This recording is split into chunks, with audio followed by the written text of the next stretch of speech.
Kailangan nyo itali yung tao, isa lang yung na-arresto ninyo. Yung 12, hindi nyo kaya yung isang tao na arrestuhin. Parang Sir, kami nung araw, isang batalyon nung inaresto kami. That's overkill. 60 or 65. Or for whatever age. Itatali ninyo, nag-iisa lang ngayon na arresto ninyo. And that is very humiliating. Tinali siya sa paa at saka sa kamay. Paa? Pati sa paa? Oh, I-under ko na sana namin siya ng concern na ayaw talaga niya parang magpansin ko, sir. nag-drawing ka na ng senaryo dito, Dong. Wala. Ha? Drawing mo na klaro. Mr. Chair, ako wala po akong kinikilingan dito. Unang-una, hindi ko kilala itong mga dumanhog. Hindi ko rin masyadong kilala itong mga uminal. Gusto ko lang, I'm here, we are here to know the truth, the whole truth, and nothing but the truth. Okay, Major Sumagang, first question. Did you use violence when you made the arrest? Ilagay ako dito. No, sir. No. Ba't kailangan itali sa wheelchair si Mayor? At lagyan ng malong. Lagyan ng malong? Ang mukha. Sir, Okay, before you answer my question, how many were you when you apprehended or arrested Mayor Dumanhog? Sir, yung alam ko lang, sir, yung sa aking mga tawan, sir, sa Bonifacio Municipal Police Station, sir, we are 16 during that time, sir. And then, You yung were 16, including yourself? Yes, sir. And you were the lead? Yeah, I am the official in charge of Bonifacio Municipal Police Station, Alright. sir. Bakit kinakailangan itali? Sir, hindi po kami yung nagkuha kay suspended mayor sa taas, sir. Okay. Ano? Hindi po kami yung nagkuha doon kay mayor sa taas, sir. Sino kumuha? Yung taga, ano lang, sir, taga PDRA mo, sir. Tiga? PDRA mo, sir. Sino yun? Yung membro ng ICA, sir, led by Lieutenant Police Colonel Ampong, sir, retired PNP, sir. Where is he? Yes. Interesado kung sino nagtali. Yung tali po ang pag-uusapan yan, sir. Hindi tali yun ang ginagawa ko. Nag-uutos lang po ako ng mga kasama ko. Yung purpose doon, sinabi ko kanina, sir, as I said a while ago, ang purpose doon is to immobilize him from moving, to prevent him, because we are going downstairs. Oh. Para hindi siya kung anong balak niya. Sa dami ninyo, si Major, regardless, General, 12 kayo, Yes, nasa sir. taas, 16 sila na nasa baba, correct? Kailangan nyo itali yung tao, isa lang yung na-arresto ninyo. Yung 12, hindi nyo kaya yung isang tao na arrestuhin. Parang Sir, kami nung araw, isang batalyon nung inaresto kami. That's overkill. Sir, hindi nga sinabi ko na hindi namin tinali. Nilagyan lang naman yung guys, pinhawakan namin ng kamay para yung kamay hindi yung magmarka yung Di ba may yung picture braso kayo na niya. meron tali? Nasaan? Yung picture, ito yung pangtali kasi tinanggal na nila. Pero yung pangtali, may marka pa ito sa PDRA mo, property talaga ng province to. At saka, Senator, meron pa ding 2 tangkidigira doon. Meron malin? 2 tangkidigira, yung armored vehicle ba ng Army? Tangkidigira. Tangke de guerra. Yes, meron. 2. Kanino galing yung tangke? Sa Army, to si Colonel Monje. Bakit nyo sinakay sa wheelchair? Sir, that is the protocol of the PDRR when we are carrying patient. Although he is not a patient, sir. Hindi siya pasyente. Pero sa kalagayan po niya, kaya sinabi ko kanina kay Sir Bato na I'm really concerned with this, sir. Kaya pinagmamadali ko, hindi tinali, sir. Yung sinabi nila malong na tinabunan yung mukha, hindi yan totoo, sir. That is intended only of his chest para ma-immobilize kung moving na kasi masyado siyang sir eh.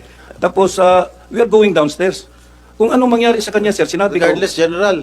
Pero 12 po kayo eh. Inaresto nyo, isang tao lang.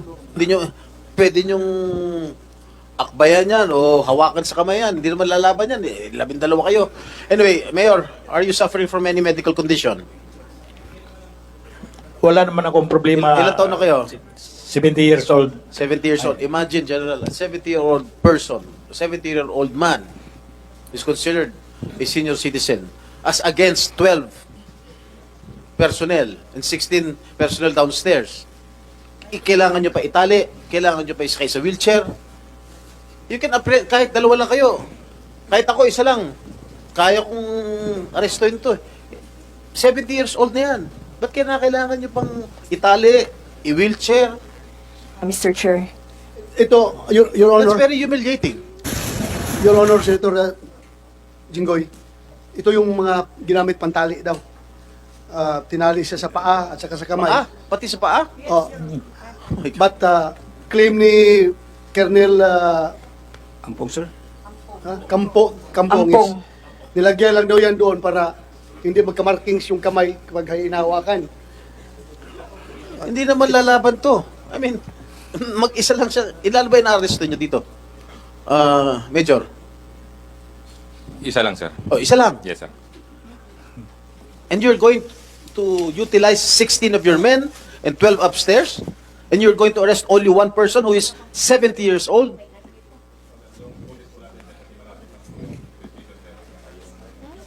Regardless, We are only providing police security that time, sir. Kasi yung kumuha doon, sir, is Sir Ampong sana. but because what I do not like here, when you arrest a 70-year-old person, or 60 or 65, or for whatever age, itatali ninyo, nag-iisa lang ngayon na aresto ninyo. And that is very humiliating on their part. And he being a public official also. Wala na kayo respeto.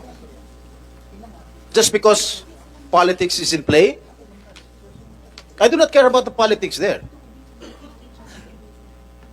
Dito lang tayo sa tama. Biro nyo, 16, 12, 28 ang tauhan na aaresto rito sa Isang 70-year-old. Unarmed. May baril ka ba, Mayor? May baril ka? At the time of the arrest? Wala. Unarmed. Bakit ganon? I mean, yes, Governor. Thank you very much, the Honorable Senator, with the clearance of the chair. Yes, you have the floor. As a responsible officer who issued the executive order activating the incident command system, may request my incident commander to present the blow-by-blow account sa pagpasok doon sa loob ng opisina ng mayor in order to refute that the allegation of the complainant of the Dumanhog camp are not true. The presentation will also be substantiated with video which makita talaga. Yes, doon. yes, go. Ganito gawin natin. As I've said, tapusin muna natin ito sila, then kayo, si Kwan na naman, Yeah. si General Villanueva na naman. Because that will answer the questions of... Yes, Yeah, I am just the good concerned senator. on how the manner of the arrest was made. Yeah, Okay, that I do not care about your politics there. No. If he is guilty of corruption, so be it. Hulihin ninyo. Pero the manner how he was arrested The presentation, Your Honor, is questionable. Major Sumagang, bakit ang lead operation ay sa PDRR MDO, hindi yung mga pulis? Bakit sila Colonel Ampong? Ampong ba o tama? Bakit silang lead? Ba't hindi kayo? Yes, sir. With the composition of the ICA, sir, during the issuance of the executive order from the provincial government, sir. Nakalagay po Isn't doon, it sir. the job of the police, not the PDRR MDO? Yes, sir. Kasi ang nangyari doon, sir, na may order po yung government, provincial government, sir. So sila yung nang lead ng operation for the implementation of that order, sir. Pero yung territorial police, sir, is nandoon talaga kami, sir, for the maintenance of the peace and order, sir. Is that legal? Legal ba yun? Ah, Na sila maglilid ng operation? Isa nandiyan man po sa ano, sir, yung nagpapalo po kami ng POP namin, sir, na with the implementations of any sir, resolutions or orders from the quasi-judicial body, sir. Yung police, the role of the police, sir, is very clear doon, sir, na for the maintenance of peace and order, sir, and then with the observance of the maximum tolerance, sir. Mr. Chair, if I may. Yes. Yeah. Mr. Chair, if I may. Yeah, go ahead, go ahead. I am the planning section chief of the incident management team of the Bonifacio You are, incident. please state your name. I am Fire Superintendent Gregorio S. El Bambo. Fire. Yes, sir. Although Okay. I am the provincial director of the Bureau of Army Misamis Occidental, but I Okay. was appointed as the planning section chief of the incident management team Yeah. for the information of everybody, and also para din unfair sa kabilang side, para din to support the statement of the chief of police of Bonifacio, because he is our safety officer. He is part of the incident management team. And then pursuant to Republic Act 101-201, the governor of any province is being mandated, directed, can activate that incident command system. That's legal po pursuant to Republic Act 121. Yan po ang in-implement namin sa Bonifacio incident. Lahat po doon po, sir, kanina pa kayo nagsabi, mga unknown person, sino-sino dyan, lahat po yun part ng overall organizational structure po ng incident command system. Now, Okay, sige nga. you are countering the unknown persons. Yes, sir. Sabihin mo mga pangalan ng mga unknown persons na yun. Hindi, sir. Under sa kilala mo? Sir, under sa incident command system, may structure, sir. Under the operation section chief, sir. Nasa kanya lahat ng tao na yun, sir. So, Ang sinong list chief na yun, nun? Operation headed by, dalawa kasi yung chief at first, sir. Yung tao muna ni Colonel Monhe, then during that time, si Colonel Ampong, ang operation section chief. So, under him, sir, may mga personnel na in charge dun sa mga list. Lahat kami, sir, Tanungin kita, religiously. yung trabaho na yun is purely law enforcement activity. Tanungin kita, yung pag-aresto kay Mayor Yan- ay law enforcement. Makinig ka. Purely law enforcement yun. Di Yes, ba? sir. Yes, part siya, sir, sa unified action, sir, sa So, sino tactical plan. dapat ang mag-aresto? Sila talaga ang in charge dun, sir. May local police doon eh. Yes, sir. Kaya nga ang tanong ni Senator Jinggoy, bakit kailangan pa yung mga non-law enforcement people ang mag-carry out ng order kung gusto man talagang arestuhin because merong binabayulit na batas si Mayor Dumanog na meron namang police. Sir. Tingnan nyo, ganito ha. Without any malice, wala akong kuwan dito. Una lumalabas, umiiwas ang police. Tinatanong na sa video, makita sa video. Ay, kuwan man to, operasyon ito ng ICS, ng PDRRMO. Wala kaming papel dito ang police, wala kami maintenance office and order. So, totoo nga, makita mo sa video, ang nagbasag sa salamin sa opisina ni Mayor, yung mga naka-black na naka-mask na mga tauhan ni General Villanueva na PDRRMO. Sila nagbasag, sila naglabas, according to Colonel Gampong, dinala nila, nilagay sa wheelchair at binaba, dinala sa ambulansya. Very clear yun na sila ang nag-operate. Pero pagdating sa pailan ng kaso, itong si Gampong was not around during the arrest. Bakit siya at saka si Bienes ang nag-execute ng affidavit na disobedience to persons of in authority, persons of authority. Bakit kayo ang nag-execute na wala man kayo papel doon? Kayo ang nag-execute ng affidavit na kinasuhan ninyo. So, how can you be a credible arresting witness if you were not around sa pag-aresto? Mga sibilyan nag-aresto mga taga-ICS eh. Wala man kaya kayo doon? O bakit kayo ang nag-file ng kaso ng resisting disobedience to person in authority? Person of authority. Your Honor, if I may. Sir, by the time that the suspended mayor was turned over to us, sir, by the... Turnover nga, turnover Yes, sa sir. inyo. Yes, sir. Yes, sir. Ngayon, Ah, may pinakita ka bang affidavit of arrest nitong mga civilian na taga-ICS? Ginamit nyo sa pag-file ng kaso? Wala. Di ba? the violation of Article 151, sir, took place, sir, when the person of authority, sir, the complainant, sir, is already complaining us why that the suspended mayor did not undergo police procedure, sir. So therefore, sir, binalikan namin si Mayor, sir, nandoon sa labas, sir, na with his lawyer, sir, na i-undergo na natin ang police process. Kasi pag hindi natin gawin to, may complainant doon sa loob, sir. And then they are trying to question us the procedure of the police in undergoing police process. Kaya nga doon, sir, the continuous refusal or disobeying of the suspended mayor to undergo police process, sir, that will another, sir, constitute another offense, which is the violation of Article 151, sir. Yun So, po ang yung namin, sir.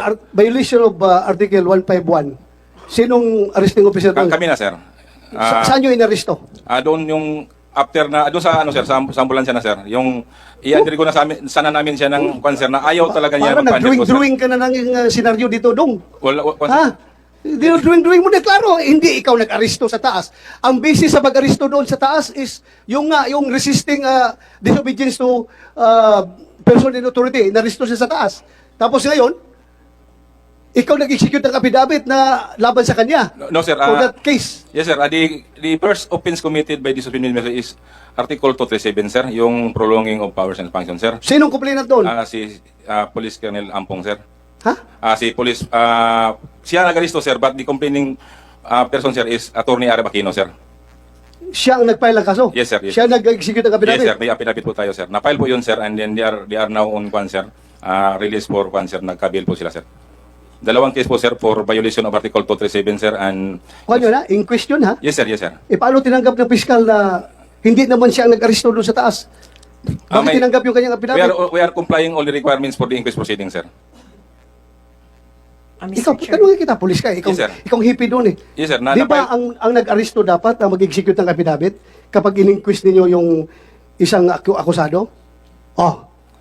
Bakit walang affidavit na sinabit yung mga taga-ICS? Sila man kaya nag-aristo doon sa taas? Sir, Police Colonel Ampong sir, executed affidavit to Meron siya affidavit? Yes, sir. Okay. Thank you. Mr. Chair. Go ahead. Mr. Chair, sandali lang. Yes. How many times, Governor, if I may, how many times have you activated the ICS? Is this the first time? This is the first time, Your Honor. And as a matter of fact, this is the first time also I've learned about the ICAs when I called an emergency peace and order council meeting, considering na wala na eh, yung police hindi na sumunod sa order ng local chief executive eh. I issued an order way back as early as June 1, special order HSO 054, directing the provincial director to address, to suppress the disorder in the municipality of Bonifacio. Walang nangyari, hindi na-carry out. That's why, hinahanap nyo, wala ang police. Yes, you activated this ICS for that purpose. Yeah, for that purpose only. But there was no disaster involved. Because under the provision of RE 101-21, the coverage of the ICS is not only disaster but also public Man-made. safety, all hazard, which include public safety, Your Honor. Mr. Chair, human-induced or man-made po. Mr. Yan po, Maghintay ka finish. pag in-acknowledge ka ha, kuhaan ka muna. Yes, sir. At hintay ka kung i-acknowledge ka bago ka magsalita. Sorry, Mr. Ha? Chair.